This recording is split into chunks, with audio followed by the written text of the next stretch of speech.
My name is Amanda Esco, and I am the Director of the Religious Education Program here at the First Unitarian Church of Salt Lake City. Thank you for joining me today. I am so excited. We have a brand new month ahead of us. Now, who remembers this month's theme? Think about it. We had listening, we had longing, and now we're going to trust. We're going to trust the listening and our longing to take us someplace. We're going to find it out. Let's begin by lighting our chalice. If you have your chalice, go run and grab it and then come right back and we can light it together.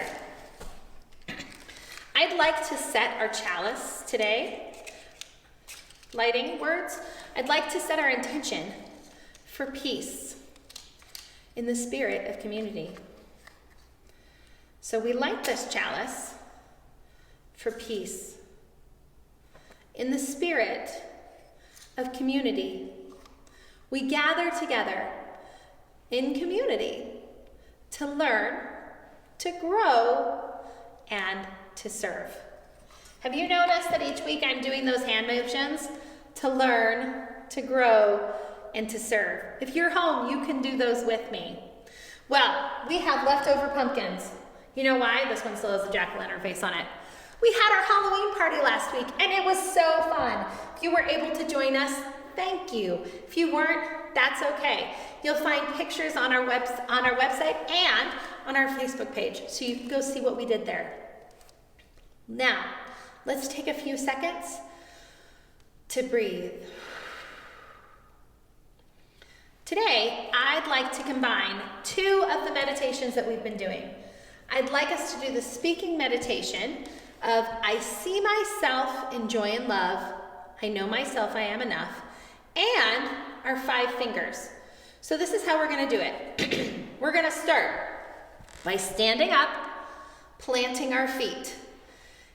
We're going to hold out our hand. And remember, as we're doing this, we're going to take a deep breath up to our fingers and down. But today, we're going to add a second piece to this. We're going to say out loud. Repeating ourselves out loud is another form of spiritual practice, which is embodied. We like that a lot. That helps us focus our attention and set an intention for our behavior. So we're going to go like this, and we'll practice this first. I see myself in joy and love. I know myself. I am enough. So at the top of the finger, we take a deep breath in. I see myself in joy and love. I know myself. I am enough. Okay, are you ready to do it with me? I bet you are. Standing up, letting this good air flow. We're going to take a deep breath in. I see myself in joy and love. I know myself. I am enough. I see myself in joy and love. I know myself, I am enough. I see myself in joy and love. I know myself, I am enough. I see myself in joy and love. I know myself, I am enough. I see myself in joy and love. I know myself. I am enough. We do moments, meditative moments, to take a breath, to get centered in our body so that we are ready to receive what we have and you're going to be given today in Reimagining Chapel, but also so you can feel peace within yourself. These are important spiritual practices that we need to continue doing. And there are things that we can do at home by ourselves. We can do it with a video like this. We can even do this with friends. These are all activities we can do to be in our bodies and our spirits, to get them back in line. I really appreciate things like that. Well, another spiritual practice that we always love, joys and concerns. I, this week, have a big joy. You want to know what it is? Kids get vaccines. Kids ages 5 to 11 can start getting their vaccines. I know my smaller humans are going to get their vaccines this weekend. I am so excited. This is another step in us moving towards science and helping curb this endemic COVID-19 virus. I'm so excited, and I hope your family is as well. If you have questions about vaccines, come and talk to people. We have people here at First Church that you can talk to get information. So, we're excited about vaccines. That's my big joy. What's your big joy? Take a minute, share it with those around you. Come back. I want to hear it later.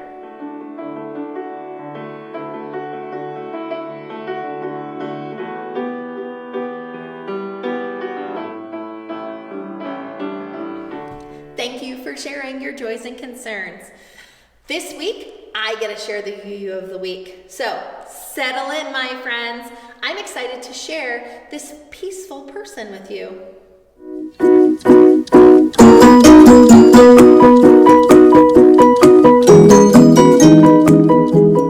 How cool would it be to create a field of science? That's just what this week's UU of the week did. Linus Pauling was born in February 28, 1901 in Portland, Oregon. He was a great student and had an adventurous spirit. Unfortunately, Linus's father died when he was only 9. Feeling the weight of this responsibility, at age 12, he started working to help support his family. Linus always loved science. As a child, he could be found collecting rocks and bugs. As an adult, he continued to collect rocks and bugs, and in college, used them as samples. He was an excellent public speaker, but was also very shy.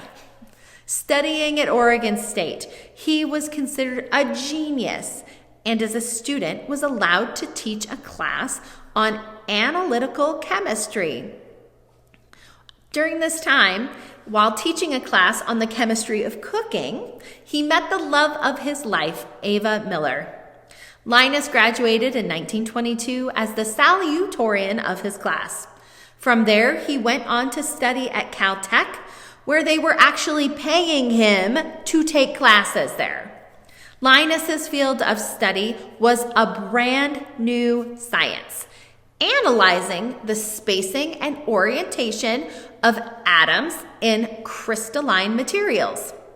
He completed his doctorate in 1925 and then went to study in Europe.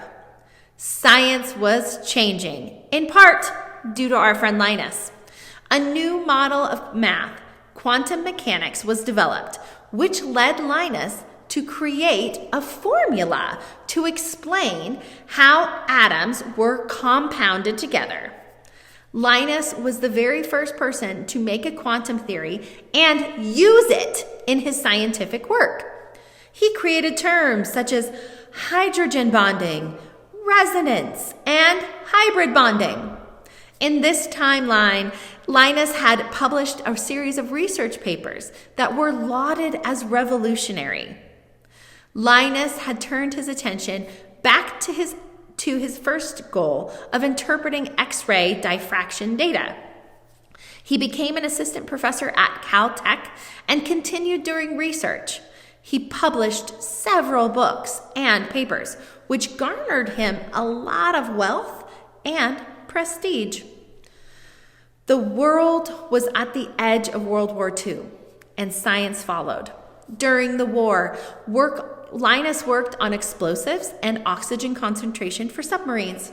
He also helped create synthetic blood plasma to help wounded soldiers in battle. This research led to him receiving the Medal of Merit from President Harry Truman. Lest you think otherwise, his wife Ava was no simple housewife. She had worked to create a synthetic rubber program and was an emergency air raid warden and fire controller during the war. Ava was also committed to social justice and worked with the ACLU to fight the internment of Japanese Americans. Towards the end of World War II, she decided to hire a Japanese-American gardener for help in her yard. Unfortunately, people in the neighborhood were not happy and defaced their house with racist messages, and they started to receive horrendous phone calls from people filled with hate and upset with their decision to hire a Japanese-American gardener. The advent of the atomic bomb led Linus to become a pacifist, and he joined other prominent scientists, such as Albert Einstein, in protesting the testing of nuclear weapons and the hydrogen bomb. He would travel thousands of miles to give speeches and circulate petitions against testing. The FBI started to gather data on his working in pacifism in the anti-war movement, and at one point actually refused to grant him a passport so he could attend a scientific conference in England. They were worried that he would use the conference as a moment to promote his peace agenda. He totally would have.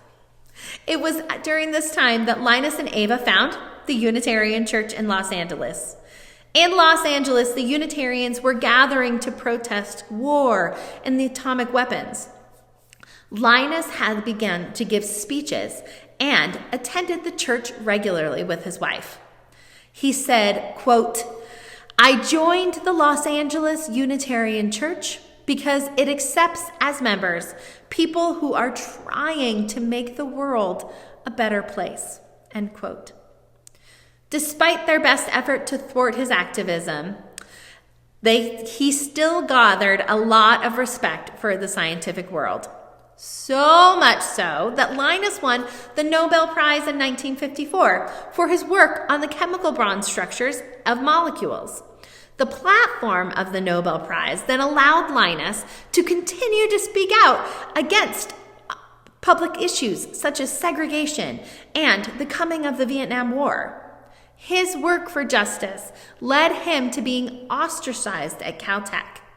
He chose to resign instead of working with those he believed on the wrong side of justice. In 1958, Linus wrote the book, No More War, to advocate for a peaceful world. He felt it was his life's calling to speak out on injustice. This work garnered him a second Nobel Prize, this time the Nobel Peace Prize in 1963. Linus continued to work in science at the Center for Studies of Democratic Institutions and the University of California, San Diego, and Stanford University. In 1973, he decided to create his own institute called the Linus Pauling Institute of Science and Medicine. The institute's focus was on orthomolecular medicine. Linus continued to speak for peace, which didn't help him get many friends.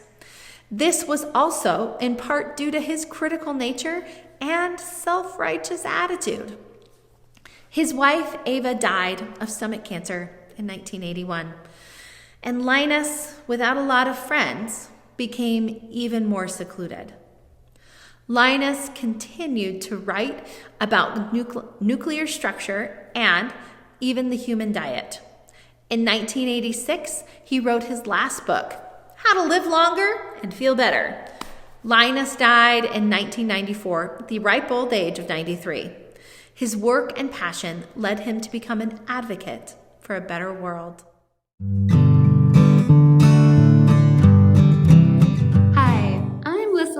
And I'm the Religious Education Assistant right here at the First Unitarian Church of Salt Lake City. And today, I have the Wonder Box. This month, our congregation will be learning about trust. What is trust, anyway? So it's a hard word to explain. I used to teach English as a second language in San Jose, California. And trust is one of those words that I would just dread, because you can't draw a picture of it, and it's challenging to even come up with a quick definition that doesn't use the word trust in it. Now, I only speak English and Spanish, so depending on my student, I could sometimes come up with the word in their native language. but more often than not, my students spoke Vietnamese. And this was the dark ages, like 2005. So no one had an all-knowing phone in their pocket where you could just look up any word in the entire world. So what does it mean? Maybe the Wonder Box will tell us. It's a car. Now, I know, because I watched the service last weekend, that Reverend Monica defined trust last Sunday with many examples from daily life. She reminded us that we build our trust based on our daily experiences, like that we trust that the car will continue to work the way it did yesterday, even though we didn't inspect the engine this morning. I'm personally fascinated by the social contract that we all put our faith in, that we will all drive on the right side of the road and obey all of the traffic rules. The dictionary says, trust is a firm belief in the reliability, truth, ability, or strength of someone or something. So that makes a lot of sense with Reverend Monica's conclusion that trust and faith are based on our emotions and experiences. So, have you ever been to Disneyland? I was not lucky enough to go until I was 19 years old. And here's my secret. I was nervous about all of the rides.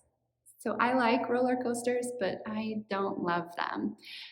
But I also knew that I was too old to be afraid of Disneyland, so I was reluctant to admit my predicament. But my boyfriend knew all along, and he eased me into the experience with gentle rides through Fantasyland. We talked about the artistry and design of Small World. And so with my confidence growing, he decided it was time to go on Space Mountain. He was so excited, and I wanted to know why he was so excited, but I knew that Space Mountain is a roller coaster in the dark, and that sounds scary. Talk about trust in engineers, in past experiences, but I did it, and it was great. I never knew where I would end up next. The twists and turns were fun surprises, and I just had to trust that the track was there to guide the car that I was sitting in, even though I couldn't see it. And that's exactly what our congregation is going to learn this month: how to trust our guides when the path is dark. Please continue to join us this month as we learn about trust. And thanks for joining me for this edition of The Wonder Box and Reimagining Chapel.